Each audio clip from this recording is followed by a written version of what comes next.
Okay, it is November 4th of 2021, and so I already did my polemic for the day. I don't want to do like a daily polemic. I'm going to yell at people. That's going to be a good routine to get settled into, I think. I do a lot of yelling in the car when I'm driving, just talking about things to myself, so I might as well record it and put it on the YouTube for clout. Okay, so I wrote up this gosh, I wrote I don't wear my glass. I wrote over 2,000 words on this subject. You'd think I was still in college writing essays like this. So we're discussing socialism and decolonization. So in order to better answer the questions that I keep asking for the purposes of this channel, I'm going to simply pose them to myself and do my best. I don't think these questions, I'm sure these questions have all been answered. But it needs to be developed in a way that the information can be put out in a way that's easy for lay people to understand, right? Nobody has the time to sit down and read all of the material and literature that's on it. I mean, you should constantly be striving to improve yourself and to understand the stuff better.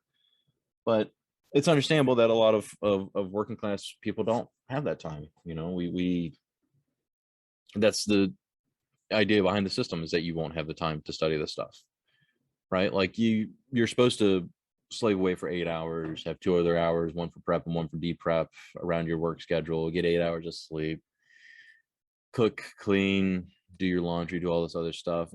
There's so much stuff that we have to do. You don't have time to better yourself, right?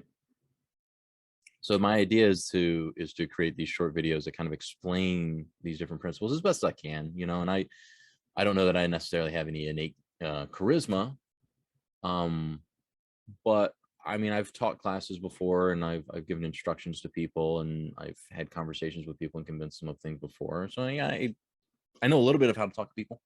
So that's my my goal with all this. So that's my spiel. I'm gonna say spiel a lot on this channel. I'm gonna call it the spiel channel. So the first of these videos is a big subject, and it's socialism and decolonization. Both of those are, yeah, massive, right? They're, you know, what do these two terms mean, and why are they in my mind interrelated? Because they are.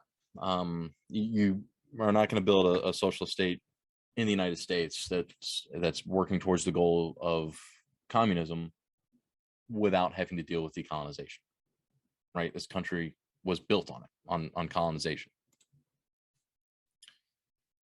So when socialism was first theorized, colonialism was at its height throughout the Americas, Australia, Oceania, and to a great extent, it was being conducted in Africa and Asia. So by the time that Lenin writes his master thesis on the subject, Imperialism, the highest stage of capitalism, which I don't have a physical copy of, I have an electronic copy of it. Africa had been invaded, occupied, and colonized for the most part by the Western imperial powers, and much of Asia was fraught with these troubles as well. The First World War was reaching its bloody crescendo in what he describes as a confrontation for the purposes of annexation and colonization between Britain and Germany. And so for better context for people that aren't super history buffs about the subject, by 1916, when that book was written, World War I was going on pretty sharply, and it wasn't but about 30 years prior, in 1884, you had the Berlin Conference. And the Berlin Conference was like 12, 13 nations that all sent delegates to Berlin, and they discussed territorial spheres of power throughout Africa. Of course, notably absent from this meeting was anybody that was from Africa. It was literally nothing but Europeans. So, and this was an imperialist meeting to discuss how they're going to carve up and how they're going to control all these people. And so, and the way that played out is that Britain would end up with something like 30% of the territory and about 15% of Africa's population under their control. France would have, or no, I think Britain had like 30% of their population. France had about 15. Belgium had like 7%, Germany had like 5%. All these percentages of African population are under European control, right? There were two places that weren't under direct European colonization, and that was in Sierra Leone, which was essentially an American puppet, and it was in Ethiopia, which would end up being invaded and occupied by Italy anyways, out of Italian Somaliland, modern day Somalia. So that no part of the African continent was free from European intervention. And there was constant resistance. They were constantly fighting back against this, but it was in such a disparate manner, and there was such a technological overmatch that it was hard for them to maintain effective resistance against this, unfortunately. But there was fighting constantly, but they weren't able to have the technology that allowed them to win that fight, unfortunately. So in writing this book, Vlad Lenin is, of course, not wrong. He was very rarely wrong about things, in my opinion. And I think it's a lot of people, I would hope, at least in this sphere of political ideology. If not, man, whatever, tell me I'm an idiot. Regardless of what we learned in high school or history courses, what we know from historical facts is that the First World War was not just about alliances. It wasn't meant to happen. It wasn't just a tinderbox waiting to go off. Okay, this was a manufactured war between two spheres of power that wanted to maintain their control and expand their control. Okay, Germany had unified in 1871, and they were a rising power. And this is why it was such a big deal for them to be having a navy in the fucking first place, trying to break out of the North Sea and dominate the Atlantic around Britain. Like, the only way they were going to beat London is by blockading them. Okay, that's a big part of why this all happened. Like, there was a struggle for power in the European continent. It was almost a European civil war between these two spheres of power. And yeah, so that was the whole purpose of it, is who's going to be the prime mover in all these colonial investments throughout Africa. They had their spheres of influence, but Germany wasn't really happy. They kind of got stiff. They got stiff with like 4 colonies, all disparate and around it. Britain had this land bridge from Egypt to South Africa, right across the center of the continent.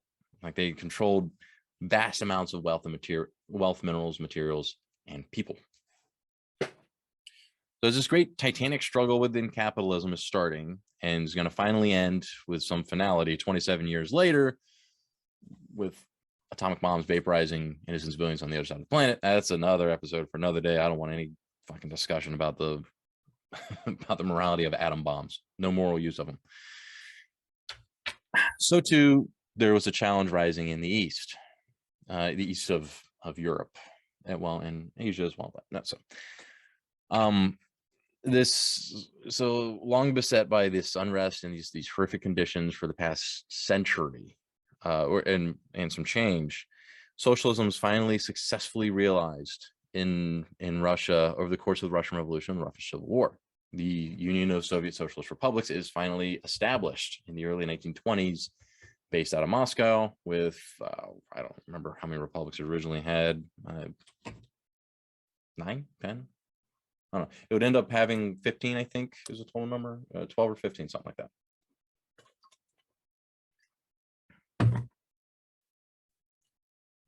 So I'm not going to get into all the details about the foundation of socialism. That is, again, another video for another day. I will sum it up by saying that as socialism began to develop and spread, these shifting waves of colonization and imperialism reacted very accordingly. There were many interventions throughout Russia in attempts to break the power that was being developed by the Bolsheviks and the various other socialist and anarchist movements within Russia.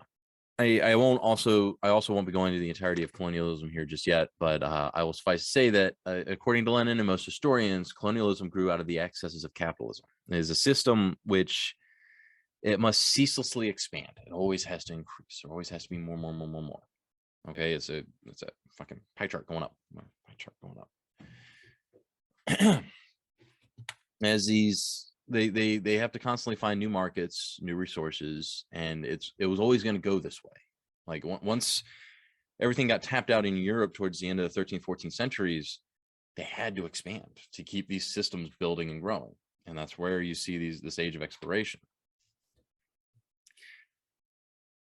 Now, taken to its natural conclusion, this system would expand and consume a vast majority of human civilization. There was not a continent untouched by colonialism. And despite the decolonization that has occurred in the previous century, to say nothing of the revolutions and independence movements that occurred without any true transfer of power back to the colonized peoples, these conditions still largely exist to this day. Okay, the South America broke those bonds during the early to mid 19th century, the Bolivarian wars with the rise of Simon Bolivar. And despite their nominal independence, from that point on, they were generally under the thumb of the United States. And this is done through the writing of the Monroe Doctrine, 1825, roundabout, and seen through the utilization of both overt and covert means to ensure the steady flow of corporate resources out of the continent and its people. Now, as these markets vanished, European powers had to turn their sights to Africa, rapidly consuming it by the end of the 19th century.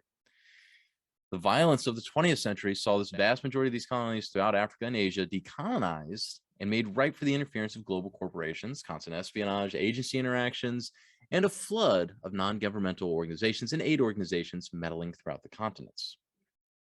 And these people never truly gained their liberty or their freedom. That's just the way it is. Like we have our thumb in every country on the planet, and it's based out of the United States. Towards the end of the Second World War, as Britain's power started waning pretty severely, the United States gained preeminence over the world. We got a pretty big boost after the First World War, and then kind of receded into an isolationist mindset, despite having colonies all across the fucking Pacific and Caribbean. The vast majority of those colonies we maintain to this day as well. Britain lost that number one spot that they kind of held, especially after the end of the First World War. Just at the beginning of the war, Britain had the world's largest navy, which is integral to maintaining a globe-spanning empire. The United States would quickly usurp that spot by 1943, I want to say, and we haven't lost it since. We still have the world's largest navy. We still maintain and operate fleets in every corner of the globe. Mediterranean, the Red Sea, South China Sea, East Asia Sea, all around the world, the Indian Ocean. Like, our boats are everywhere except for on our shores. Okay, all the arguing about the South China Sea and how dare China send boats out, like, why are you arguing with them fighting our boats when our boats are 6,000 miles away from us? You know that. And well, it's maintaining world peace. No, it's maintaining global hegemony. That's what it does. It's an imperialist action. It's an imperialist organization. So what does this all have to do with socialism, and especially for a communist like me, and maybe you if you're watching this, in the middle of, say, the American Midwest, where I might be? I know my accent doesn't really sound Midwestern. I'm not originally from the Midwest, but I live here now, and I enjoy it. So a big reason why socialism has had so many issues throughout the world is this constant outside pressure by capitalist assets. The main capitalist asset being the United States Navy, but many other organs, obviously. So they, after all, have this vested interest in seeing the socialist nations destroyed. This is usually accomplished through the funding of far-right organizations who combat them through direct action, embargoes and blockades, the cutting of diplomatic ties, and of course, assassinations.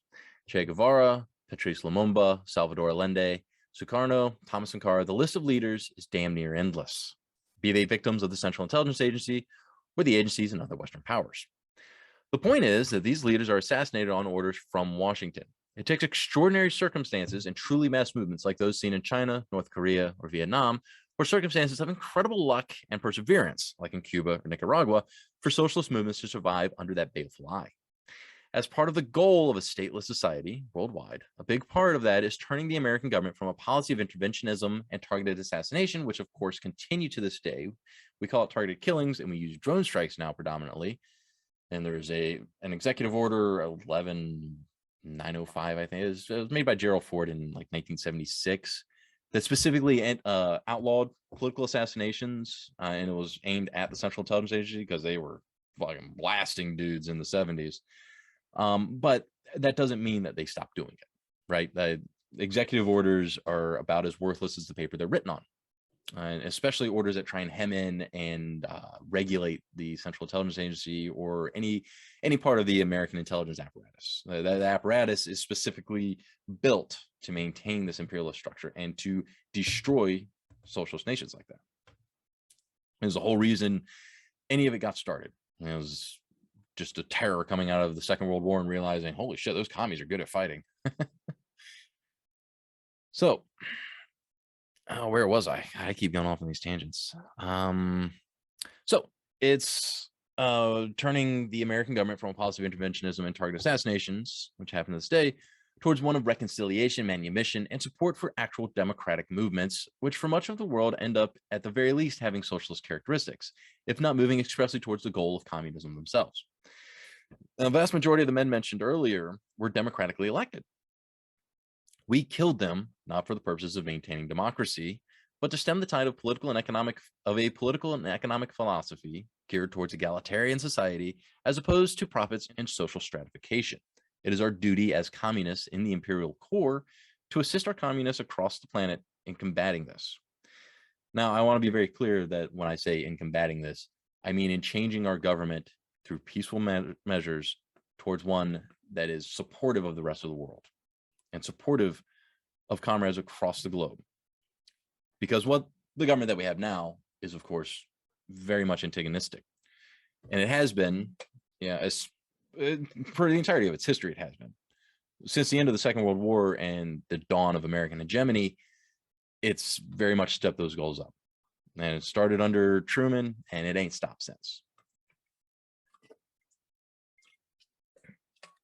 I'm thirsty boy. I have a sore throat. I have some sort of a bug.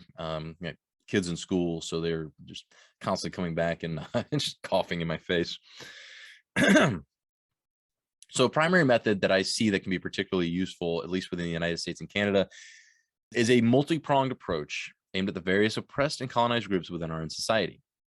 Rapprochement with various organizations of Native Americans, First Peoples, and American Indians that inhabit our continent must take center stage. Lenin, of course, speaks a great deal about the rights of nations to self-determine. How does this apply with various groups of people with whom the United States has broken every single treaty? Now, first and foremost, their nations should be recognized as the sovereign states that they are. They must be given every opportunity to choose how their nations should be established and ordered.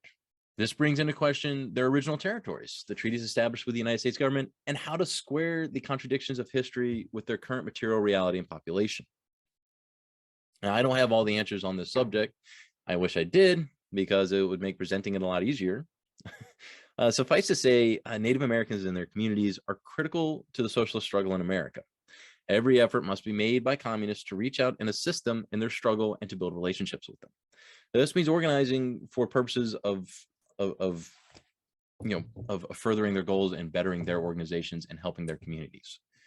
It's got to be a very big part of our actions as communists to build goodwill with our Native American comrades, because they are one of the prime victims of what this country was built on. They were explicitly wiped out so that we could take their land and take their people and build something over top of it. The reason all this bad stuff keeps happening in America is because it's built on thousands of Native American burial grounds. Like, yeah, no shit, some bad stuff's going to go down. A big part of that too is in our language and how we communicate with them, and how we be respectful of who they are and their identity. And it's something that I still am trying to work through, because it's decolonization is it's not a noun, it's very much a verb, and it's very much rooted in the language that we use. It's how you speak on this subject, and how you try your damnedest to understand where people are coming from when they speak on it as well. I cannot be the standard bearer of it. I can simply be the loudest trumpet and supporter of it, though, that I can be. And so the same principle of this applies to the African-American community within America. And language is very important for that as well. Even when studying the history of African-Americans in this country, there's simple things that the usage of the term slave or master, when you discuss chattel slavery, even that is can be very problematic. The more appropriate terms to use that I've seen in discussions with my partner and with professors who've got degrees in this sort of shit, who've studied the history and they understand it. Better terms is slavers and then enslaved peoples, because being a slave does not being enslaved does not define those people. And I did it right there. Being enslaved does not define those people. They were human beings. They were constantly fighting against that. They fought against it their entire time. They resisted against it their entire time. For 400 years, those people in bondage, those people who were enslaved by slavers, and like the term slaver itself is not, it's not just the people that were actively snatching people off the coast of Africa. It's not the people that were transporting them. It's not just the people that were transporting them. Every day that somebody was held in bondage here, they were held in bondage by a slaver, because that slaver had the power and the opportunity to release them and to treat them as a dignified human being. And instead, they decided to shit on that dignity, and they decided to continue this horrendous institution of slavery. And it continued for far too long in our country. And it transformed into something else. It transformed into sharecropping and into wage slavery and everything that we have now. Never truly ended. Look at the 13th Amendment. Look at our prison system, with a quarter of the world's prison population behind bars in the United States, with 6% of the world population, half of them African Americans. We maintain slavery to this day. And it's a system that needs to be destroyed. So this nation was built on the backs of their ancestors. They were dragged across the sea and they were forcibly placed into bondage. At the very least, their community should have an appropriate say in how they are governed. Now, does this mean a black-led state throughout the American South, overthrowing the hierarchy that exists currently in a manner similar to the fall of apartheid in South Africa? Again, I don't have all the answers on this subject. I no longer live in the South. I am also very much not a black person. I don't know the appropriate answer to that question. But it's certainly an issue that needs to be at the forefront of any movement in the United States. It needs to be that sort of intersectional thing, right? The base point of all this is that it can't just be assholes that look like me. Okay, socialism in America needs to be formed by its oppressed classes. And let me tell you, white guys like me with plenty of opportunity and comfort, I sure shit ain't oppressed in a way that is recognizable to most people of color. Okay, there are of course socioeconomic pressures that poor white folk face throughout this country, and they always have. That shouldn't be glossed over either. It's very hard for me to come to the conclusion, as someone who came from a working class family and spent a decade in the armed forces, that my plate has ever been anywhere tantamount to that of Hispanic immigrant workers or the lives faced by African Americans within overpoliced, underfunded communities throughout this country. That class-based oppression absolutely exists, and it exists for the impoverished whites of our country. That oppression cannot and will not be relieved by anything other than unity with our comrades of every stripe and color in this land and supporting their movements. Okay, like the whole purpose of the whole reason that racist ideas get pushed by the media, by the ruling class of this country, the reason, and it's why everybody, lots of people realize it. They're telling you that, it's not the fact that we shipped your jobs overseas. It's those Mexicans coming across the border. It's those welfare queens on welfare. That racist fucking line from Ronald Reagan, may he rest in piss. These people are the ones that are taking everything from you. It's not us cutting your hours. It's not us keeping your wages 500% below what they should be compared to inflation. It's not us doing that. No, it's these other people that look a little different from you, and maybe speak a different language, and maybe pray to a different God. That sort of shit right there is exactly the issue. And they use that racism as a tool to oppress white folk in this country. Just as sure as shit as they oppress every other race in this country, and it's through much more overt means. They have a freer hand in brutalizing African Americans and Hispanics and Asian Americans and people of every color and stripe.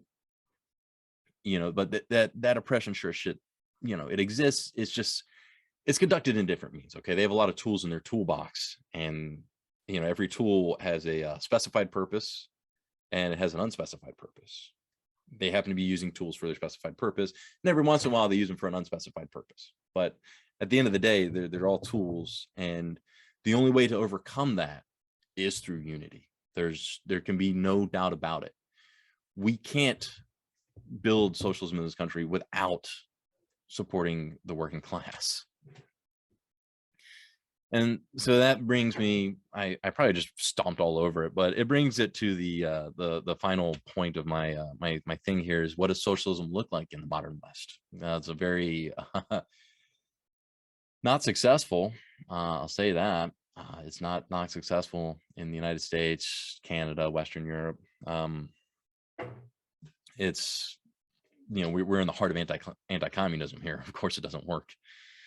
It's stomped on immediately. It's smothered in the grave. So socialism in Western countries, though, looks like me most of the time. Demographically, white males make up a largest percentage of the American left. This is a hard fact that needs to be squared up as we look to the ever turbulent future and the rise of a socialist movement.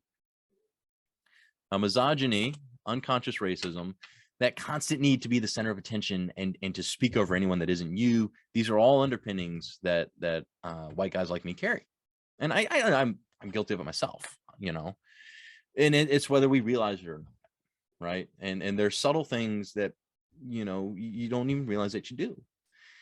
And, you know, it's a big thing that pushes a lot of people away from these movements, right? I've seen it, you know, all over the place. I've seen it on, yeah, I don't really browse a lot of social media, but the bits of it that I do pick up through, you know, online osmosis or whatever you want to call it, there's a stereotype there, and it's a stereotype with a bit of factual backing to it, you know, about white guys running. I can look up socialist YouTube or communist YouTubers, and I'm gonna find a million guys that look like me, right? White guy with a beard. We're all over. I mean, you know, we're going to build a multiracial, multi-ethnic, multi-gendered socialist movement that can really, truly, properly represent the American working class and build a socialist state. These are all character traits that we need to hammer down. Decolonizing a colonial settler state begins with realizing who exactly the settler state was colonized for. Okay.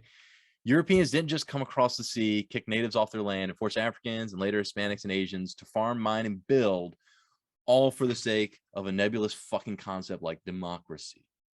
Okay, they did it to make sure that white landowning men could continue to stay at the top of the capitalist pyramid. Plain and simple. Decolonization isn't a tax break. It's not a casino. It's not a black president. Decolonization is dismantling that colonial state. Full stop. That is what decolonization means. And if you disagree with it, tough fucking shit. All right. Don't get it twisted. The United States is a colonial state. All right. That's what it was at its conception. That's what it was at the conclusion of the Indian Wars. And that's what it was as the native boarding houses tried to kill entire cultures until the 1970s. That's what it is today as treaties are kicked aside for the sake of a new fucking pipeline through traditional Indian lands. Colonization has not ended. Much like capitalism, it has changed its outward appearance. But it still stands in America to this day. The death of slavery brought about sharecropping and wage slavery, conditions that still exist to this day. As socialists, if we're going to build a socialist America, ending these crimes first and foremost must be our goal. We can't have a classless society without equalizing our racial and cultural classes, in addition to the economic differences. So that brings me to the actual final point is decolonization. That sounds like white genocide. Any fucking loon that tells you that decolonization means white genocide is a goddamn idiot who doesn't understand what they're talking about. Determining their own national sovereignty does not mean that natives are going to start slinging tomahawks into the heads of every white person they see, you dumb racist bastards. There's a pretty long and storied history prior to the violent westward expansion of the white state being more than welcomed into native societies. They interacted with them on many occasions.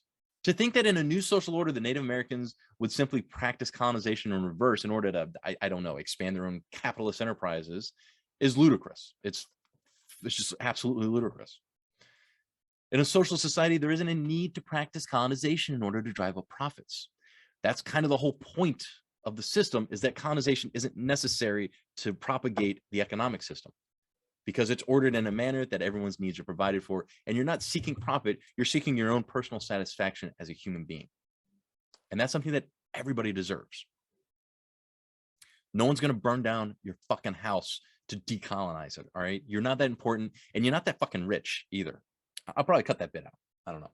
I don't need to get too much into an angry rant about what that means, but suffice to say, you know, that hearing people, especially alleged leftists or communists, cry about and stand against decolonization, as if that would not be an integral part of conducting the construction of a socialist state, is just, it's just mind-blowing to me.